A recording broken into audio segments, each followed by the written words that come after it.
Yes, she runs, finally. So, before I get into the update, what I've done and anything else, I want to show you this tyre. Obviously, this is not the tyre it's going to go on with the wheels. This is the wheel, the gram light from my race car, a spare one. But I use this tyre to persuade Nick to put something bigger on. And before you say this is stupid, let me explain. Now, these fenders, they will have to be modified anyway, even with the standard tyres, which are these, the shitty ones, small ones. And now, let's be honest about it, all right? This is fully loaded. It's gonna be no more than 1,300 kilograms. Now, the engine now is mid-engine, is very well distributed. We have, the handling is gonna improve probably, I don't know, trillion times, not exaggerating.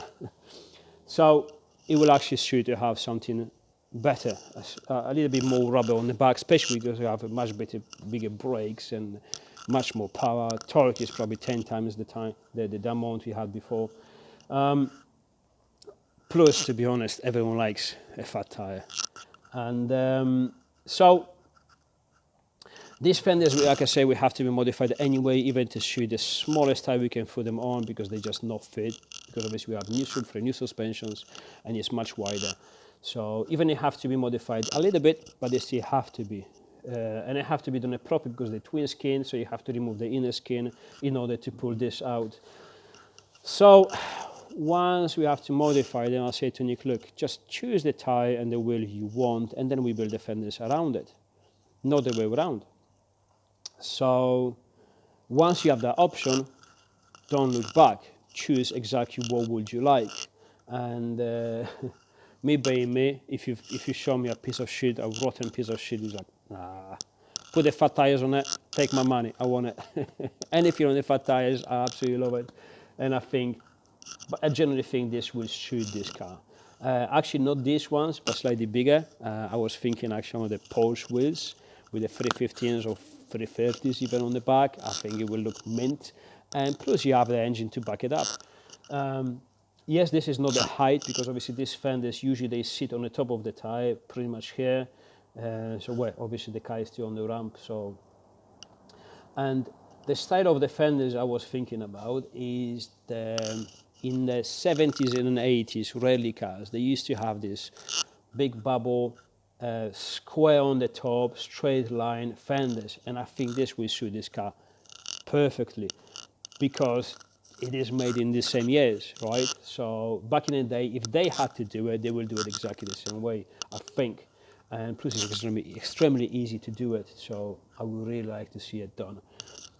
I'm excited about it because I think I kind of persuaded him to do it, to do the right thing, because this is a safety reasons, you know, more rubber, you have better stopping power, less risk of skidding, and in general, just much better have more rubber than less, you know. So yeah, I'm talking just purely because of the safety. All right, yeah, but I really want to see them on this car, and yeah, it's supposed to be stealthy, but no, fuck it. Why? It's not shy at all. So let me show you what I've done and what I still have to do. Obviously, you've seen the starting, so it starts. You've seen the plenum with the charge cooler built in. So let me go through the first things. First thing of all is the oil filter housing is remotely put it on the chassis via this plate. Behind the plate you got 1, 2 and 3 AN12 fittings, and aeronautic lines and all the stuff goes behind the engine. So it's very easy to change the oil filter. Plus obviously it had to be here because we had no space in the front of the engine, because this usually sticks out of front of the engine, but where the bed is. So that scoop over there is a scoop for the alternator. It's a bit exaggerated, but I prefer to have more space than not enough. So that's the oil. Oh, hold on, let me show you from the bottom. There's another thing that you have to see. This piston here is actually from a V8 1UZ early engines. It's been modified. I modified the chamber inside because you need the chamber for the oil to go in and out, etc., and O-rings and all the bullshit. But why I put this one here? because I wanted to eliminate this bullshit here. This is the same engine. This is called, I don't know exactly what it's called, but this is a heat exchanger between the oil that goes in and the water. This is 2 pipes for the water. So now I don't like it for 2 reasons. One reason is that they break, and then you have the oil intrusion in the water or water intrusion in the oil. Either way is not a good thing. Now they put them on to obviously to cool one with another heat exchanger, as it says the name. Again, apart from the brakes, they break, they cause problems. That's one thing. But the second thing is, it may seem so right because it gets you oil to warm quicker in the morning, especially when it's cold, which is great. But then, water usually reaches 90 and over degrees, even 100 degrees very easily. And to be honest, I think that's a bit high for the engine oil temp. I like to keep it a little bit colder, about 75, 85 degree. So I don't like it, and I just removed it. And I think best option is to run a separated oil cooler with the fan and everything. So that's why you have that piston over there, which replaces the bullshit, and then I put a sandwich plate, which already had a hose and threads for the sensors. This is a temp sensor. On the other side we have the pressure sensor, and obviously we have these 2 pipes, and they go into our radiator, which is much more reliable and efficient, I say. So we covered the oil. Now the swirl pod. This is the fuel swirl pod. Let's go from the top, easy to see. Now swirl pod have 3 pipes from the top. The one on the bottom there, that is the focus. That one over there is the pipe that goes from the fuel pump straight into here, so it's going to fill it up. This one here, the one in the middle, is the fuel return from the engine, from the tandem pump, returns to this tank. And this one here is the fuel line that returns to the fuel tank itself. So if you see, the level of fuel is going to be up to here all the time. If this one was here, it will be lower, but you put it nearly as high as possible. And then the bottom one, that one is the fuel feed. So the tandem pump or the engine is going to take fuel from that pipe there. Now if you wonder why this is not at the very bottom, let me explain you why very quickly. Because at the very bottom, actually very bottom, I have another pipe that goes to this, which looks like a fuel filter, but it's not. It's just a piece of glass, and the fuel goes through there and it just backs in there. So what it does, there's nothing. There's no circulation, there's no pressure, nothing. But what it does, if you have any water in this section here, because obviously water is gonna go down where the fuel is, you're gonna see it here. So if you're gonna have any shit fuel, any dirt, or well, especially water, this is for the water, you're gonna see it through this glass, and you just unscrew this, unscrew that one, or unscrew this, because it actually screws in. I got them in eBay, they're very cheap, and they're actually quite durable. I tried to break it, it's nearly impossible, unless you smash it with a hammer. So you can see the water, you guys just drain it out, and it's a safety feature, and I think all the diesel engines should have it. Well, most of them, they have it, but people don't even know it. So we covered the oil, we covered the fuel system. Now to the charge cooling system itself. Now the way it works, this is the tank. We're gonna fill up this with the water. This is made from a nearly 5-inch pipe. Yes, we got the cap on the top, fill it up, and then the water goes through this pipe here, straight to this water pump. The water pump then forces the water to go to this pipe, which is connected to the radiator, which obviously is not here, but just imagine it's here.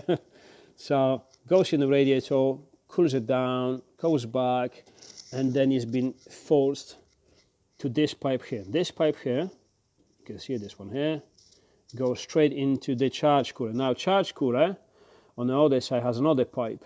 And the reason I put this one on the lowest point is because the water is going to go across, warm it up, cool down. Obviously the charge cooler, but the water is going to be warmed and it's going to travel up. Now the reason why this is down is because water, when it warms, it naturally by fluid dynamics wants to travel up. This is the first reason. The second reason, any air bubbles, they are more likely to go out from the cooler itself if they're in a top position. If the flow goes that direction, it's going to help them to get out. If it's going to be the other way around, it will be more difficult.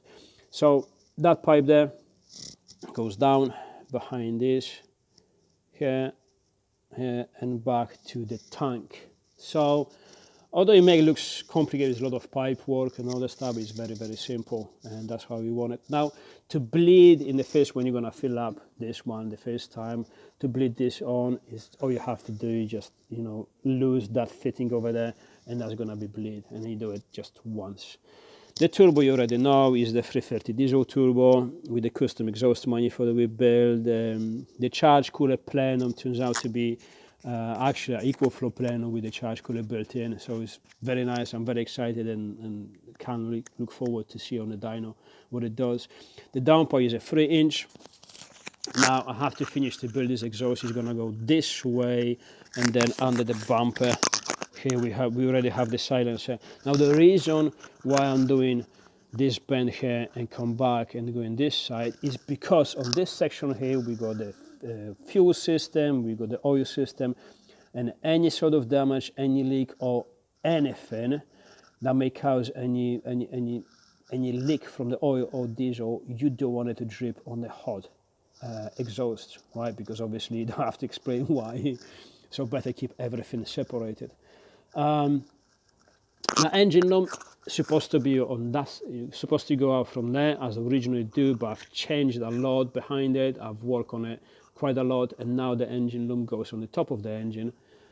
Top there goes inside this lid here, and then comes out from here and goes into this mess here. This is our original relays that I left some of them into the ECU. Now that mess over there, if you think this is a mess, you haven't seen it before. This is still a mess, but it's very nice and neat in comparison to what was before. My loom is actually making my old stuff is from this wires here.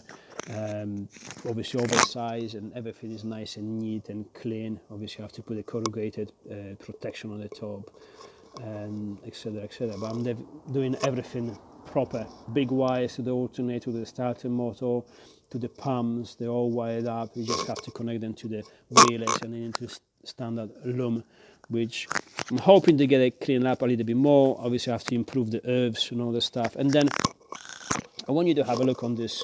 This is the original loom for the Volkswagen from the 70s or whatever year this car is. Just notice this pipe, these wires. Look how soft they are. This is incredible. They are old as fuck, to be honest, and they're still in a good state. I mean, you remove them, you peel them off, and they have still nice color inside.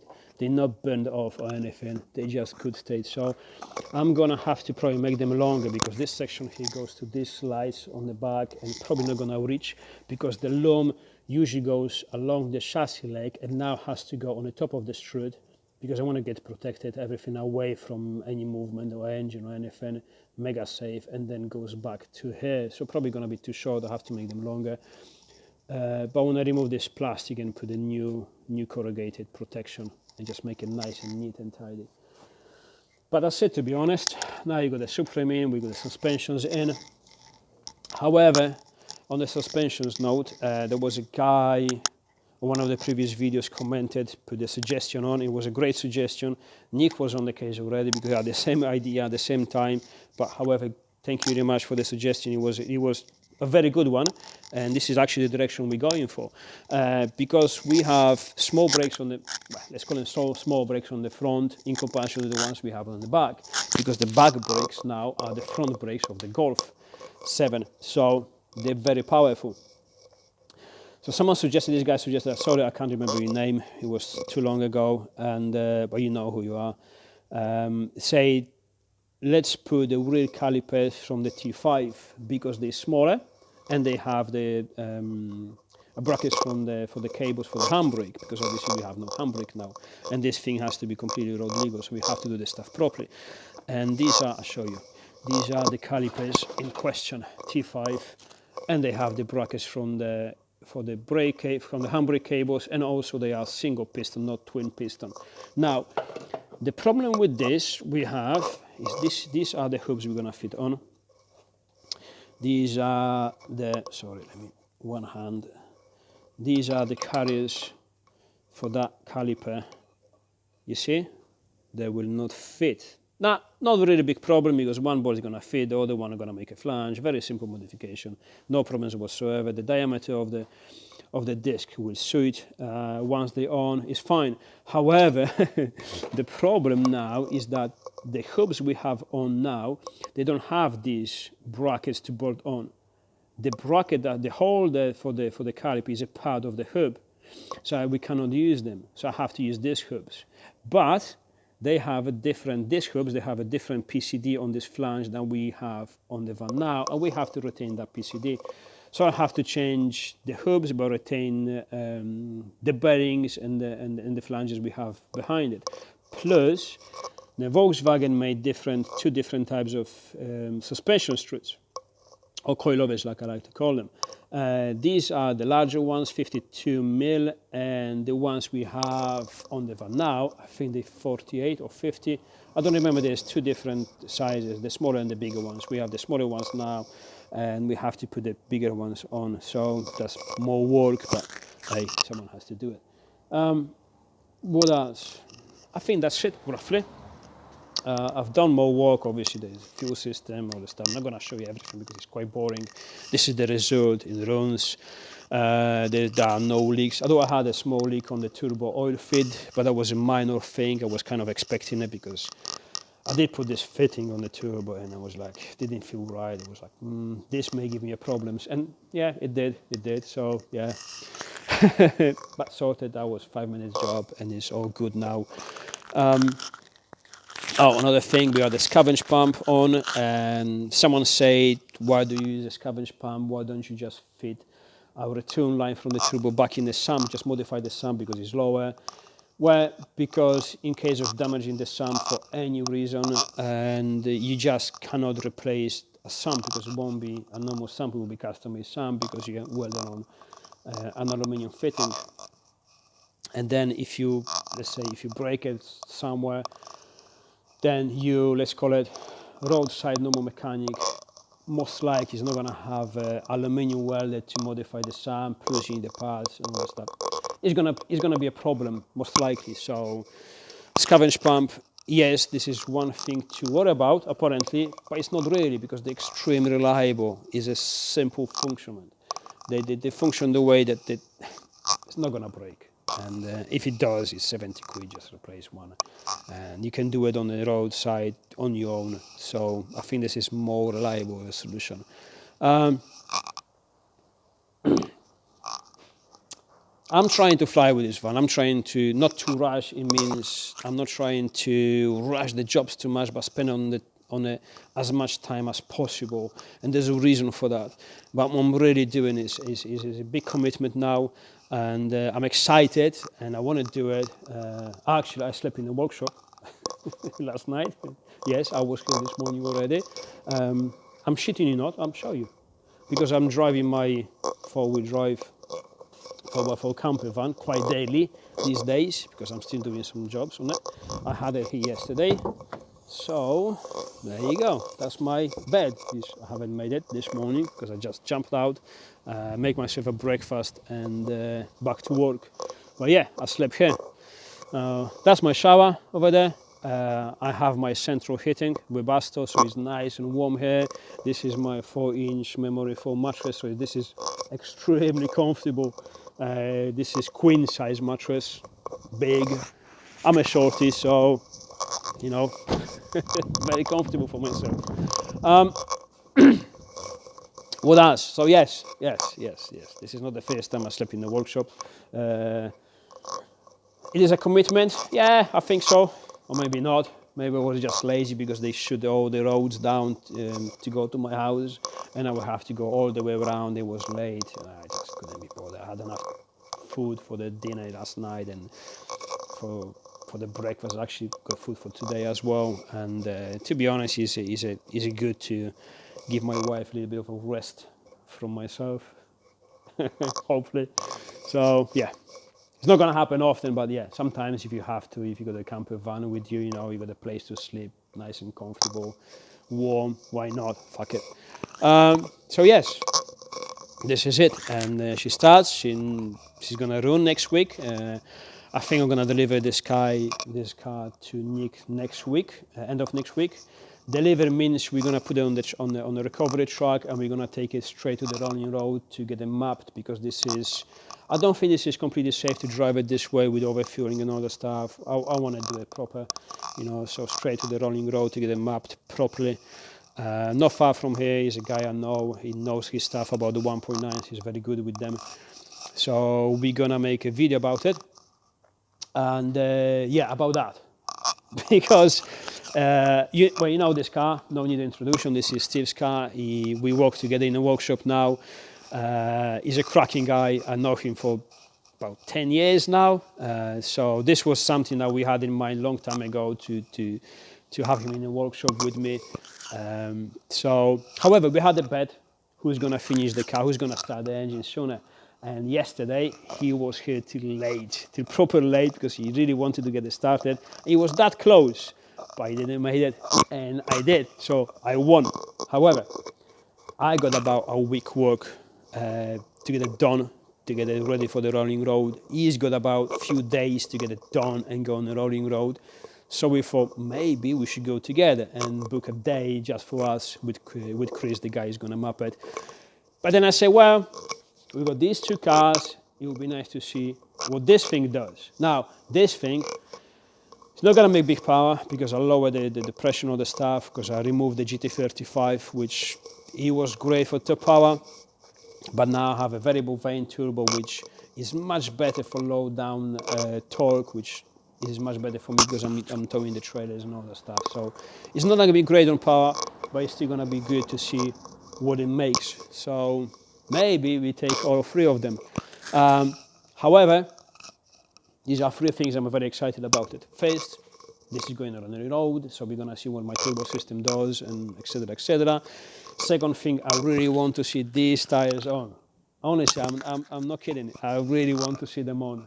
I don't care if you think it's going to be shit or whatever. I think it's going to be beautiful. I think it suits the car. It's got the engine and the power to back these tires up. I think he should do it. He should definitely do it. The third thing, now I'm being this serious about this. Once this is gone, you see there used to be a Patrol with the 606 conversion in there. I haven't finished it. That was from a friend of mine. I've done probably 3/4 of the job. I fit the engine, all the stuff in my hand, build the engine mounts. I built the turbo system on the turbo side, put the turbo on, and he's gonna finish it off. He took it away from me, which I'm actually happy with that, because I don't have anything else to do after this, and I can actually finally tidy up the workshop. This is the moment I was waiting for a long time. I'm mega excited about this. I got gearboxes and transfer cases for my 4x4 projects. The engines, 1.9s, I got 3 of them. There's one for that Delica there that's supposed to be done ages ago. I never had the time to do it. Loads of stuff.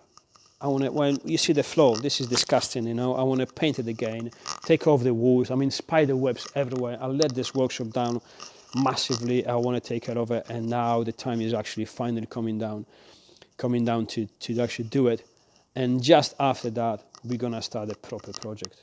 That one is gonna be big. I'm not gonna tell you what it is, no clues, but it's gonna be crazy. It's not a race car. It's not a race car. I know I used to build race cars and turbo system. Nothing like this. It is crazy. I'm not gonna give you any clue. You have to see on your own. It's gonna be soon. I think 2 weeks time, we're gonna start it. Realistically. So stay tuned, because yeah, she's gonna get excited.